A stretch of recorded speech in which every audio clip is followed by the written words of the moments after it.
right now there's going to be a lot of New Year's resolutions that are going to be taking place. I know personally myself, every single year, I'm always looking to say, okay, I want to lose 20 pounds, and that becomes one of those tasks for myself that I want to just kind of work on to getting my health better and getting my fitness level better. But there's a lot of people that are also going to be looking at the aspect of investing or wanting to start investing into real estate or building their real estate portfolio. So what we're going to be doing today is with our guest, of course, you guys may all know him, Vince Gaetano from Owl Mortgages, who's a mortgage specialist, but he also provides wonderful insight on some financial advice. And what I really like about Vince is that he just says it how it is, and that's what's important. He's not going to, fine code, certain aspects of what's happening within the market. So welcome to the show, Vince, and pleasure to have you on again. Thanks, Nick. I always appreciate the nice intro. I never thought I was that popular, but it's great getting some success on social media as an old white-haired guy. Yeah. In this young person's medium. So I'm a little bit flattered and humbled by the social media success. Your experience goes a long way, and you can tell that you're very passionate and you're there providing some wonderful insight on the market and where the market is going. And I think for at a very high percentage, I don't know what that number may be, a lot of times when you do say something, it does come to reality. And this is just kind of what the known is. And you have a wonderful show on Instagram. It's called the Wise Old Owl Show. You actually have been blowing up on YouTube, which has been wonderful. And I know that 2024 for yourself is going to be approaching. But what I want to start talking about right now is kind of where the housing market is going to be going for 2024. What's your insight for mortgages and interest rates, and how can people really start planning for the future to what's to come? First of all, I'm a stats junkie. I'm a data nut. I like behavioral trends. I like really drilling down to seeing what all the data and all the facts are saying, and put together a thesis or some concepts that I think could happen. 2024 is going to be difficult. It's going to be difficult on a few fronts, and I want to start with unemployment. I think unemployment is going to be quite a concern, and there's 3 red flags out there right now that are concerning to me. Number one, we've seen unemployment go up from 4.9% to 5.8% in a very short period of time. That's probably the largest jump in a short period of time in decades. That's number one flag. Number 2 flag is that over the last few years, employers have had a difficult time bringing on good staff, good quality employees. And they're very reluctant to let them go now. But one of the things that the stats is telling us is that the average weekly hours worked is down about 1%. So they're not extending hours, they're not providing overtime hours. And that 1% in the grand scheme of things is the equivalent of 180,000 jobs lost. Wow. In the last 3 months. Wow. And the third red flag is that the financial services sector in the last 3 months has lost 4.4% of the job force. Enjoying this episode? Subscribe to our channel and leave us a comment down below to let us know what you want to learn next. We're going to see a big spike in listings in the new year as more and more mortgage renewals come up for maturity. We're looking at anywhere between 75,000 and 100,000 maturities every month over the next 12 to 18 months, which is a big number. That's going to be a lot of payment shock. And that could start having some folks start worrying about, is this the right place for me? Should I be downsizing? Should I be doing something different? Should I be adjusting my budget? Should I be spending less? So you're going to see a transformation in the way people's mindset are on consumption, spending, and whatnot, and possibly moving. Now, everybody says, well, there's going to be opportunities. There will be for savvy investors. But here's the problem. If people are worried about their job, they're not buying big items. Correct. And that could be the wrench in the machine that's going to slow things down. And it will take 12 to 18 months to clear that out. It will take a rate decrease to get people to spur on activity. But this time, when they drop rates if they ever do, and I think it's going to be higher for longer, it's going to take a while for people to get that confidence back to go out and buy. But there are going to be those that have opportunities ahead of them that will do well in a market where there's going to be some value.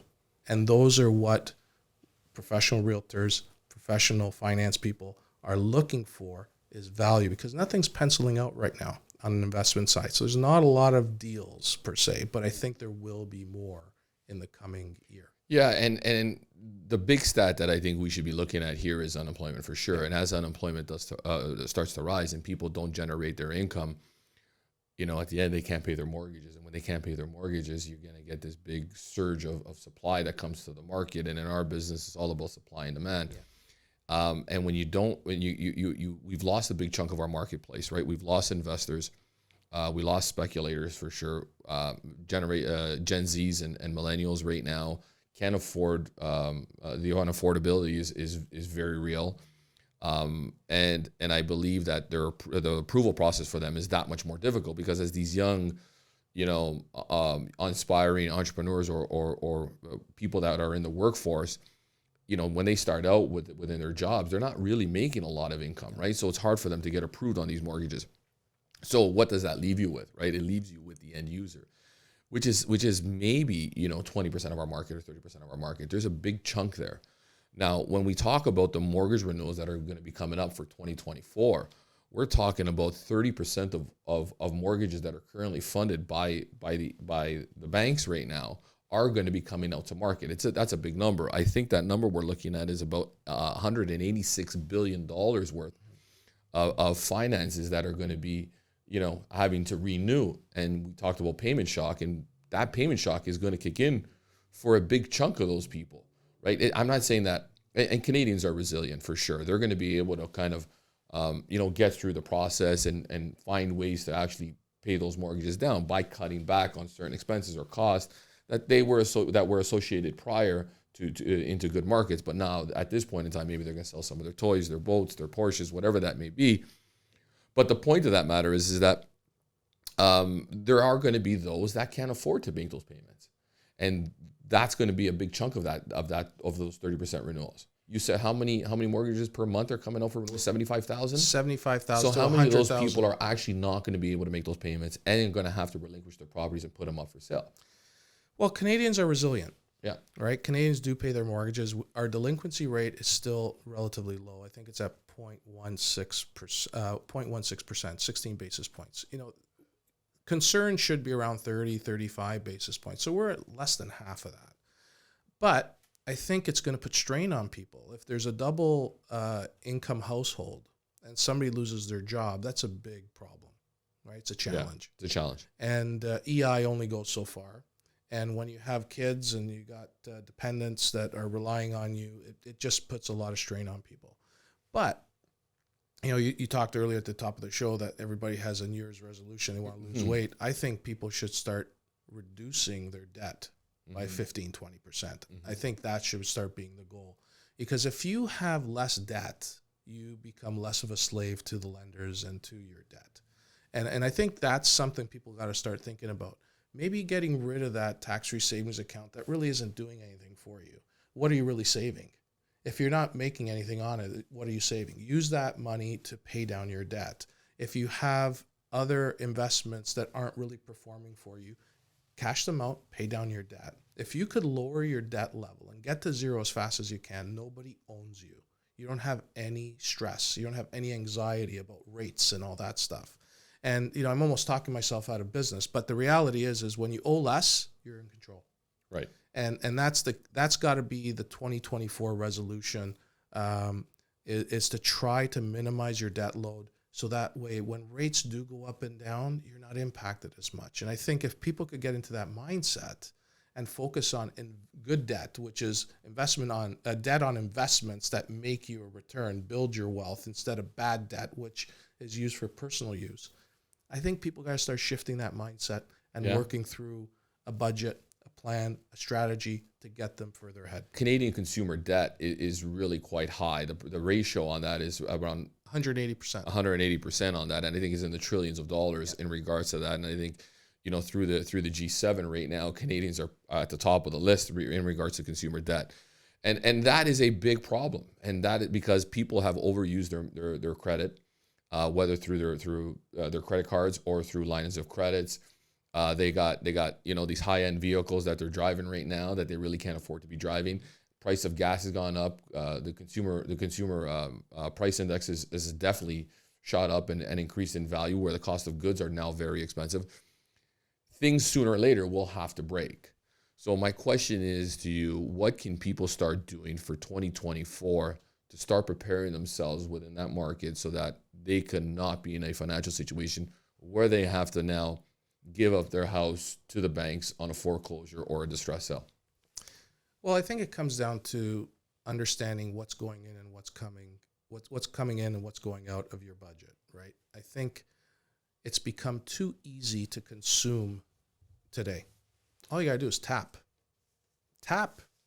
You could tap 4 or 5 times in a day and not realize you spent $120 on frivolous things, right? And the funny thing is, too, at the end of the month, that bill's coming in. That's right. And then if you don't pay that bill, that interest on that credit is very high. And that's what really destroys people.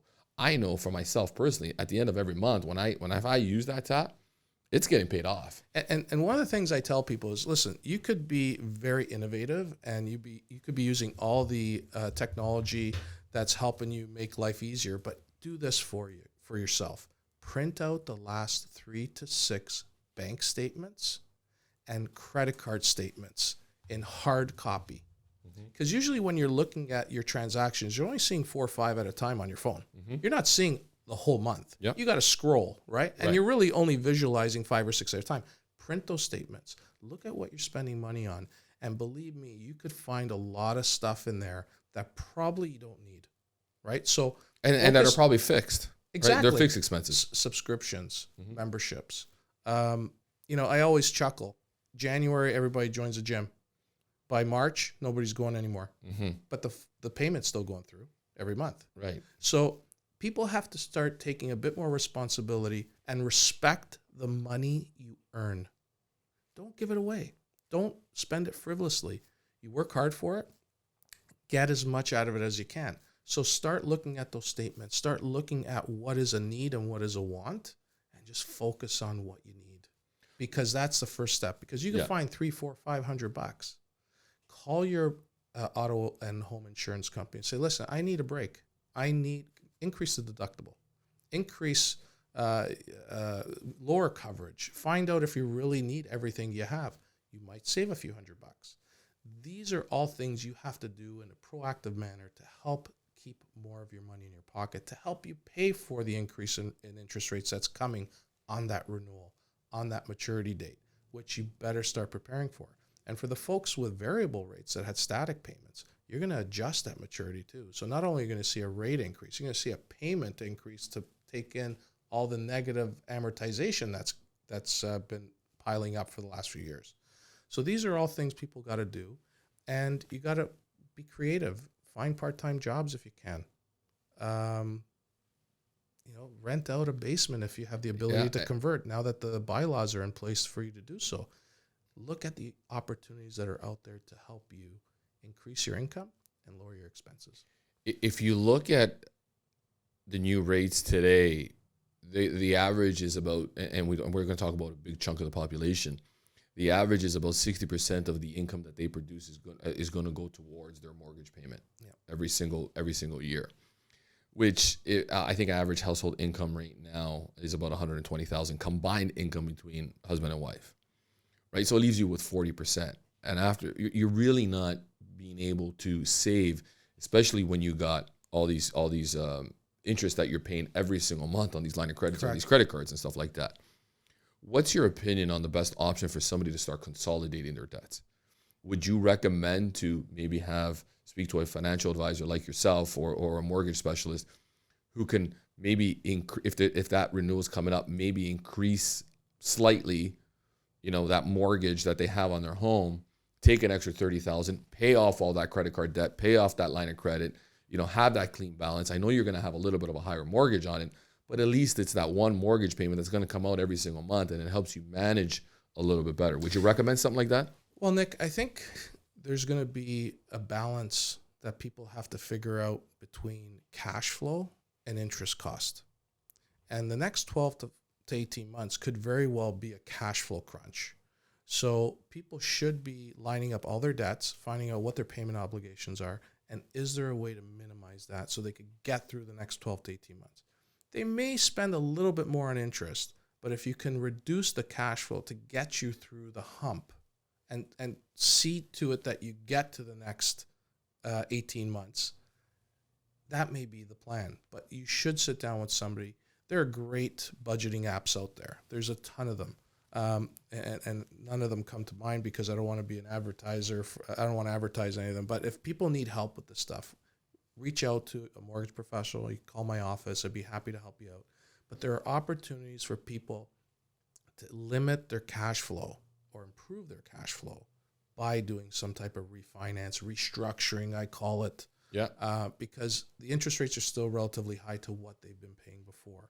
But credit cards, lines of credits are still They're much higher than 7% that you're going to get on the market today. So there may be an opportunity, but I also think that folks are going to be really stuck between, do I lock in for a long term or do I wait for the variable to come down? And there's this balance and this fight that people are having about what to do. And this is where we look at how much they earn, how much equity they have, how much timeline they're dealing with. And we got to make some assumptions. We got to forecast some things and let them digest what's best for them and their family. Because it's not a one size fits all. It's not. And I think most importantly, what people forget is to make sure that they pay themselves first. And they forget to do that themselves, right? You got to put that a certain percentage of whatever income you're doing towards, a safety net. And I think people don't do that today because they're just too busy just paying off their MasterCard first and paying them off first and paying their line of credits first and paying their mortgage, right? And I know they got to put food on the table, but it's kind of almost prioritizing yourself because you need to have, a safety net for yourself and for your family just in case these things do arise where markets will shift and they turn. And those that haven't prepared themselves are going to be the ones that are going to put themselves in financial strain. And there are people right now that are going to be coming up for those mortgage renewals that are going to be facing this payment shock, and it's going to be hard for them. So they should start looking at maybe sitting down with a mortgage professional, look at what their options are, look if they can start consolidating some debt, look if they can start paying off a lot of the debt that they've currently built up, when over the years, and there's a lot of people within that position. And I think that's a good start right now for 2024. And in some cases, the answer is going to be you should sell. And that may be the situation. And that's Correct. the part that Yes. is tough to hear. Yeah. And unfortunately, in cases like that, it's the right decision. Yeah. People are over their head. When you sometimes you got to pull chips off the table. They say, exactly. right? Like when you're running out of money before you run out of month, you got a problem. So you gotta improve your situation by making a change. And a lot of people get stuck in these situations where it's like, no, I could get through it. Well, how? The hole's getting bigger. So you don't. They say when you're at 6 feet under, you stop digging. Like you don't need to dig anymore. Get out and figure it out. Yeah. But some people just can't come to grips with the reality that they got to make a change. I don't know if it's peer pressure. I don't know if it's trying to keep up with the Joneses. I'm still trying to figure out who these fucking Joneses are. I want to know who they are. Like everybody talks about them, but nobody knows who they are. Yeah. So people got to start looking at reality and face the music and make some tough decisions that is going to help them long term. Yeah, and I want people to understand if they think that this market is going to start increasing by the spring, because we know in real estate, historically speaking, the spring markets are the best markets, right?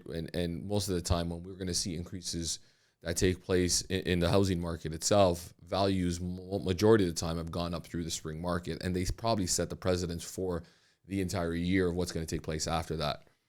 And I want people to understand that if you're waiting out in the market right now, thinking that your house is going to go up in value and you're deciding that you're going to hold off and selling your house now, thinking that you don't want to lose potential income or potential value or profits that are going to come in on that sale, I would think twice.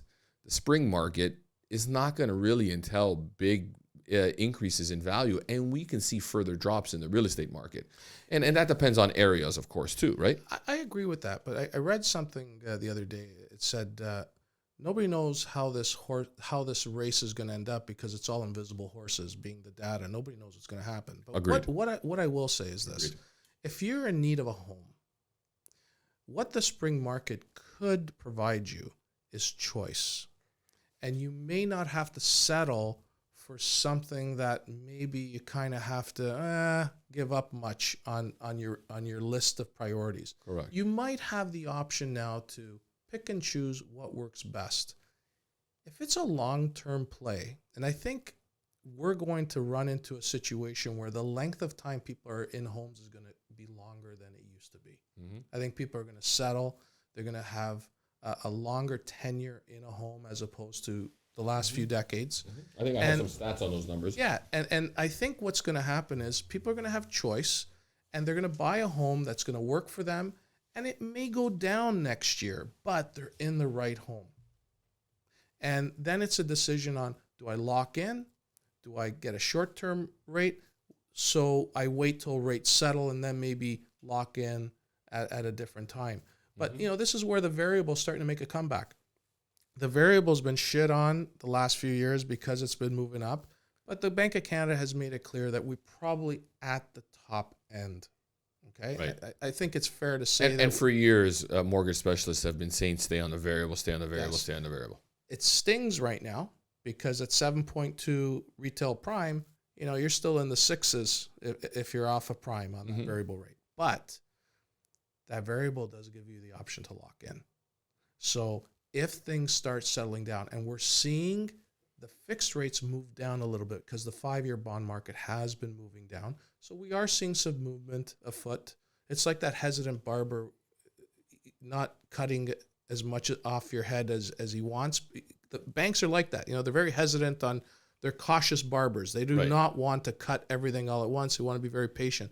They're very slow coming down. And they're not in the business of selling homes, right? They No. want to continue that mortgage payment. They're in the business of just But lending we them are money. seeing rates come down on the fixed rate side. Not a whole lot, but it's a good sign. We're not seeing sevens anymore. We're seeing low sixes. We're starting to see some fives. This is good. What troubles me is OSFI came out yesterday and said they're not going to change the stress test, and they look at this annually. So we're not going to see any movement on the stress test till late next year. And that just got announced yesterday. That just got announced yesterday. So there's not going to be any relief on that. They don't want to spur the market. They obviously want to see how these negative AMs, how these maturing mortgages play out and how people deal with them. And we could be in a situation where there's going to be opportunity for those that want to buy. They might pay a little bit more on the interest rate, but they might have a house that works for them for a long time. My advice to those that are going to be looking to either want to buy something and maybe sell what they got, definitely look at first selling your property first, because as you mentioned, there will be an inventory rise within the market, and I think there's going to be some selection for people to choose from. So I don't think it's going to be difficult to place somebody into a new home. What I would also take a look at is to make sure that when you go out there and you want to find a property, look at really negotiating, with and finding a real estate agent that's going to be able to find you and put you into the right deal. It's going to be imperative. I think agents will get you into opportunities that most of the time you won't even realize that are there. And that's the benefit of hiring a professional. And there's a high percentage of Canadians today that want the advice from a professional real estate agent and want to get on to working with a real estate agent because it's going to help them through it. Vince, you're a successful guy. You buy and sell properties yourself. Would you ever consider not using a real estate agent? No. Yeah. It's important. I think if you know someone who understands the market, they're going to give you insight that you probably don't know. And I don't have access to MLS. I don't have access to past records. I don't have access to what's gone on in the street. But nor do you have the time to even look at this. I don't have the time. Yeah. You have to make sure you're dealing with someone who's been around, who's got the experience, who's got the knowledge of the market per se, and you're going to be in good hands. Now, are there some duds out there? Sure. I hear that. There's always a bad apple in a group of many. There's bad apples in real estate. There's bad apples in mortgage brokering. There's bad apples everywhere in any industry. That's why it's incumbent on everybody to do their due diligence and deal with someone who's been around. because Yes. people who've been around and have seen the market go up and down could give you insight and look at those little problems before you see them. They're going to give you insight on these are the hurdles you got to deal with. These are the pitfalls. This is what you should be looking for. This area comes into these type of issues from time to time. That's valuable, especially now. You can't afford to make mistakes, Yes. right? Yep. And, I always, we talked the other day on the show, about the investor market. It's dead. So if an investor comes to you and says, I want to buy a pre-condo, you're going to say, I don't know if it's the best time right now. Exactly. And you're going to get that kind of advice, especially when you're selling your house. You want that agent who's going to be able to produce value towards getting that home. Exactly. So they got a big database. They specialize within an area. They know their markets. They understand what it's going to take to get a home sold today. These markets essentially sometimes work better for me. And the reason I say that is because nowadays you're not going to hire that guy who's doing, has a full-time job as an accountant, but also has his real estate license and doesn't practice within the business full-time. So sometimes these markets are better and they're good for me. It does take a little bit more to get the property sold. There is a lot of more cash out of pocket to invest into creating more traffic to these listings to get them into a situation where they can get value for their properties. And I do believe that we are going to be turning into more of a balanced market itself, right? And we're headed into that. It won't be a buyer's market. I don't think there's going to be enough inventory on the market to get to that level. And we haven't seen a buyer market in a decade. Yeah. So it'll be interesting. I think 2024 is going to be a year of specialization. I think there's going to be a segment of the market that's going to be ready to pounce, and they're going to be looking for a specialized type of product. With the new bylaws, new legislation to introduce 4 units as of right into Vaughan, into Toronto, it poses an unbelievable opportunity. And it allows folks that may have some issues qualifying for a mortgage to have additional income sources in a property to help them qualify, right? And now we got to get OSFI and we got to get the lenders and CMHC involved in that aspect of, okay, you want to introduce this new type of home. Now allow the buyer to make it affordable for them to buy. So if they're going to live in one and rent out 2, rent out 3 units, maybe the income that's earned could be used to qualify. right. Because right now the offset's about 50%. It's not enough.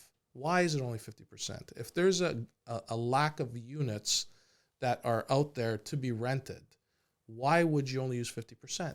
You should use more. And this is what will allow... If you're generating that income from that basement apartment that's generating $2,000 a month, why not be allowed to use 100% of that income? It's income that's going to be produced from 100%. The property. And this is where I think the industry has to lobby lenders, the government, OSFI, to start looking at different ways of qualifying people. Makes sense. Now, granted, lenders lend out their money and they want to minimize risk and they have their qualifying criteria set so that they have a low delinquency rate. But you have to start looking at supporting the policies that the government's introducing with easier financing. Yes. And right now, credit is tight. It's difficult to get a mortgage. The stress test is fucking just horrendous for folks. Affordability is not there. So even if we have a bunch of properties out in the market that are listed because of people unable to afford them, who's going to buy them? Right. That's the other problem. So when you got unemployment, you got tough credit, people have to go in the alternative, the private space. Those rates aren't fun. They're not. And today, if you had liquid cash within the bank, you can keep those funds in, and that's why the investors and take 5% on your income, and now you're actually, your money is still growing right now, being cash in the bank. A lot of times we in the good markets, we were talking about not keeping cash in the bank because you're not going to generate enough of a return on your investment there, right? Putting it into real estate was one of the big options because we were seeing 10, 15% increases, which weren't very good. It wasn't, that is not good for the market when you're seeing those kind of jumps within the market. Stagnant increases that are balanced at 5% per year are very healthy. And I feel it's much more healthier that way than jumping 15% because it could get people in some trouble. And it has. I've seen the tears. I was at the kitchen tables. I've seen the crying where, they bought within the market that they paid a premium thinking that they were going to sell their house at a very high value. And all of a sudden the market just crashed, by 20%. Now the house that they bought is down in value. The house they have to sell is down in value. And we were talking $400,000-$500,000 swings for people. Well, and they got caught. Just looking at the TREB reports, and everybody has access to the TREB, TRREB.ca website. You go on the Market Watch archives. You pull the average TREB price from February of 2022, and you look at November 2023, there's a 19% decrease in the average price across the board. Yep. In the last 6 months, it's been 9.5%. So those tiers that you're talking about are real. Those are people that bought in the height of the market are seeing a problem. They're unable to refinance. They're unable to move if they have to. If they're speculators, they're getting hammered. There's real tiers, as you said, right? And listen, every market's not perfect. You're going to have winners. You're going to have losers. Yep. And what we're trying to do with the podcast, with my show, with your show, is to educate, is to put people in the right position to make an educated decision for a long-term play. And that's what it's all about. Yep. It's giving people enough information so they can make the right choice to protect their wealth, protect their assets, protect their family from a problem, from a situation that's not fun. Correct. And it's keeping that money safe and keeping them safe too as well. And that's what it's all about for us right now. So going into now, we are at the end of the year for 2023. We're going to be going into 2024. I know that, myself personally, I spend a lot of time into looking on how I can continue growing every single year, right? For me, January 1st comes, it's a new year again. In my business, whatever happened now for 2023 is in the past. I got to restart all over again. What are some of the things that you are doing to prepare yourself for 2024 business-wise? Because I know a lot of successful people, friends of mine, those guys are always at this time of year taking that time to plan. Are you taking that time right now to plan for 2024? Well, we're starting a new business. Who starts a new business? Yeah. But we're happy to start a new franchise. It's called Real Property Managers Wealth Builders, and we're going to be a property management company. Nice. We're going to be ready January 1st. We're doing all the onboarding and get all the systems ready, all the software ready to help folks that need a hand with the landlord-tenant relationship. And, there's a lot of investors that want to do it, but fear that relationship and don't really want to deal with tenants. Well, we'll do all that for you. We'll also vet the tenants. We'll be a reporting landlord. So what that means is we will be reporting on the credit bureau a tenant's payments on time to help them with their credit score. We'll also report when they miss a payment. So we're going to underwrite that tenant like a mortgage client. We're going to do a full assessment, full bank statements for the last 12 months to make sure they've been making their rent payments on time and really drilling down to make sure we got a quality tenant. And we'll manage the whole process. There's some automation in the process as well, which we're really excited about. And I really believe that it's an add-on service for our clients that want to grow. We do have a lot of clients that have one rental property and they kind of think it's enough, but they like the concept, just don't want to put themselves out there and get calls in the middle of the night, have to deal with There's a lot of work involved, for sure. There's a lot of work. Mm-hmm. And it also eliminates that relationship you have with tenants. A lot of landlords that are mom and pops, they get friendly and they never increase the rent because they don't think bumping it up $25 is worth it. Sure, they're getting paid every month. They don't want to disrupt things. They don't want to ask the question. And then before you know it, 10 years go by and they're upset that their rent is below market. So we do all that. We will make sure we process everything. We will assess the property. We'll clean it up. We'll make sure it's ready. We'll try to get optimum rents. We'll do market analysis. And we're really excited about that. And what prompted this is this whole evolution of the City of Toronto being short units. And as you know, you came down to a couple of our sites. We do a lot of repurposing. And I like to think we're now specializing in this, where we're converting a single family into 3-4 units and adding additional revenue streams for that investor. Yeah, and it's thinking outside the box. It's seeing the future. And we're excited. And we have a MIC that I run as well that allows us to offer some construction financing to our preferred contractors that know how to get these things done. And it's a really interesting dynamic because we plan on doing regular workshops next year with investors that want to grow. And there is a need out there, and some will think that, well, this is kind of opportunistic. But the reality is that's where we're going. And I can't stop government policy. I can't dictate government policy, but this is where the world's going. And sadly, the middle class was a group of people that felt that home ownership was what made them middle class. And the middle class has now seen home ownership out of reach. And that's sad. That's the situation we're in. And I think what we're trying to do is create an opportunity for folks to fill that void. And it's not popular to some, but the reality is this is what's happening. And we're just trying to adjust and adapt to the market and pivot accordingly.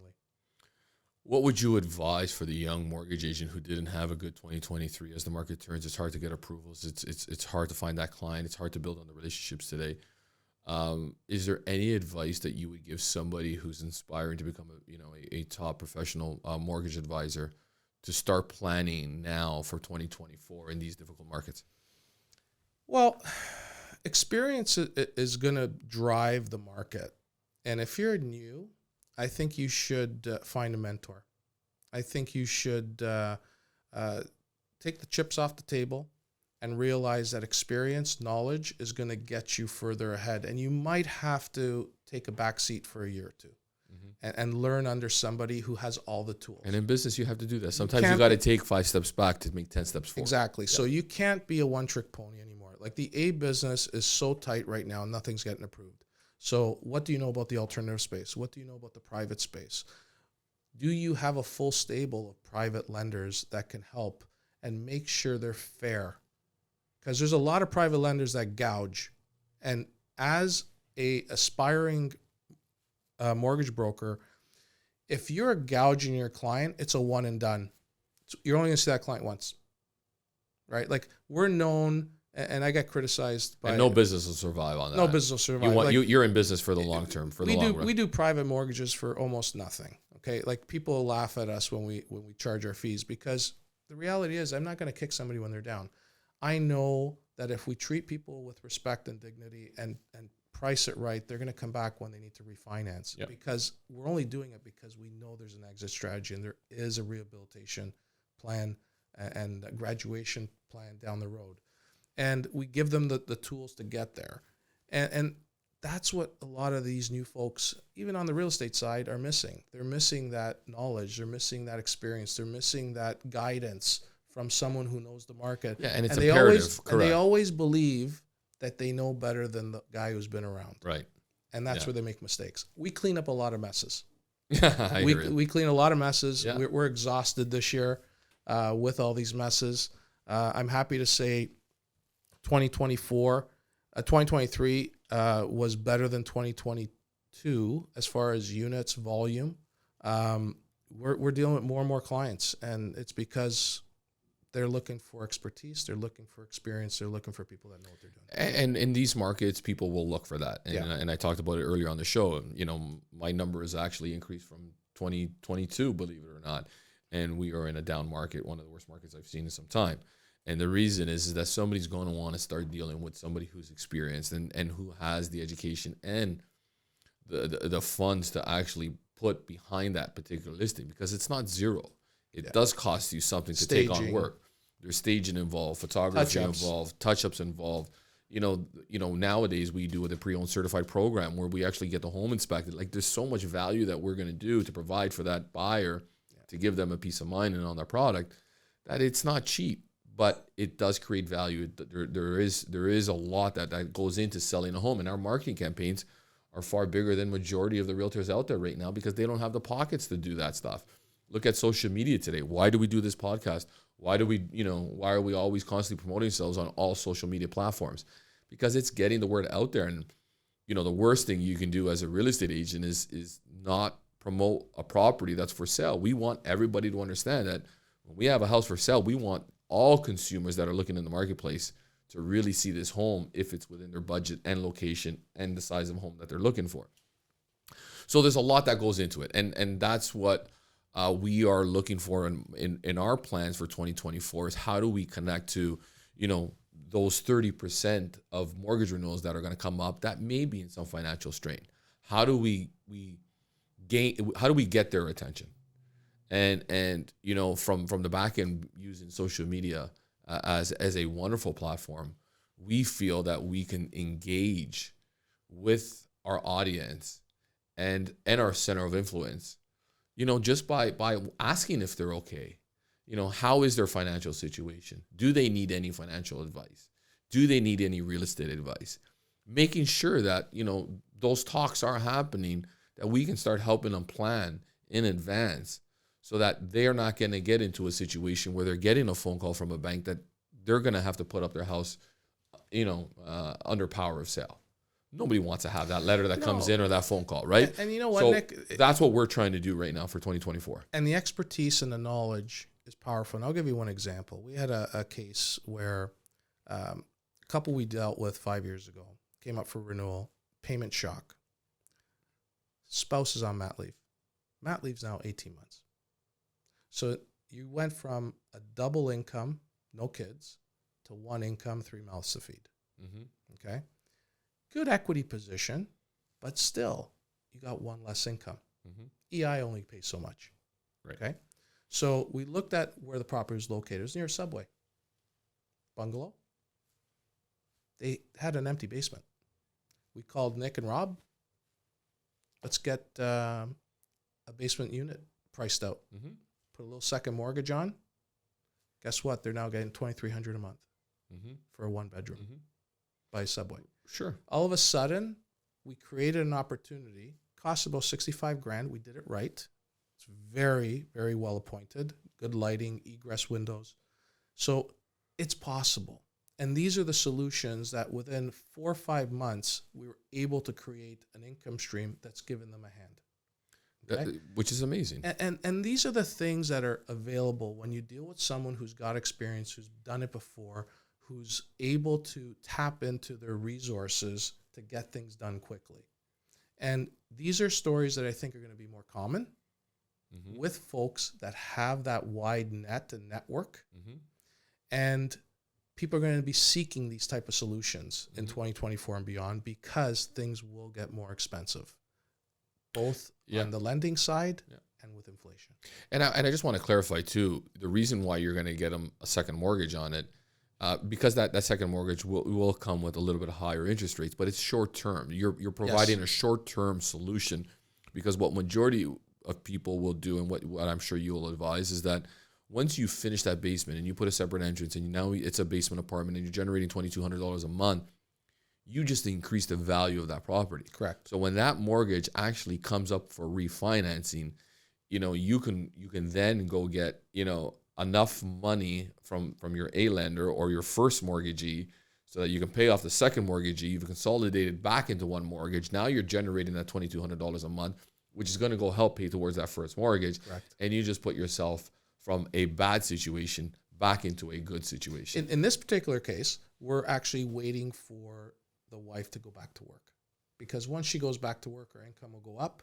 And she was looking for a career change too. So once she establishes herself in a new role with double income plus the basement rental income, you have a better situation to present to a lender for a full refinance, as you're talking about. Right. And these are the opportunities and the plan and the strategy that help people realize, okay, I'm on a good plan here. I'm on the right road to getting sorted out. And these are things that we explore. These are the things we take a lot of time dealing with our clients. And you know what? I enjoy it because there's a good story and a good ending. Yes. And that's what we're all about. We're trying to deal with positivity. We're trying to deal with situations that can improve. And unfortunately, people have some tough situations today, but I'm going to show them the light and the path to improve it. Right. That's the game plan. This is some wonderful insight, and I hope all our listeners that are listening to this podcast right now are taking a little bit of our advice and going to make those plans for 2024 come to reality. If people do want to reach out, we are a DM away, a email away, or a phone call away. Please, don't hesitate to reach out to us. We'd be more than willing to sit down with you together collectively and work on getting those plans set up for them. And really, there's no obligation towards it. And it's free advice for you, for everybody. Whether you want to do it and you can sit down and listen to us, and whether you want to move forward with it or you don't, we'd be willing to help out regardless. Because for us, the reason why we do all these things is about paying it forward, and we're truly big believers in paying it forward, right? And that's what it's about for us. Absolutely. Vince, again, it was a pleasure to have you on the show. We look forward to an exciting growth relationship within 2024 with you, because you are part of our plans moving forward. Thank you. And we thank you for coming on again. It's been a lot of fun. Happy New Year. Happy New Year. Looking to buy or sell? Call a team you can trust. Don't believe me? Our Google reviews say it all. Put us on your lawn, your house will be gone. theopteam.com.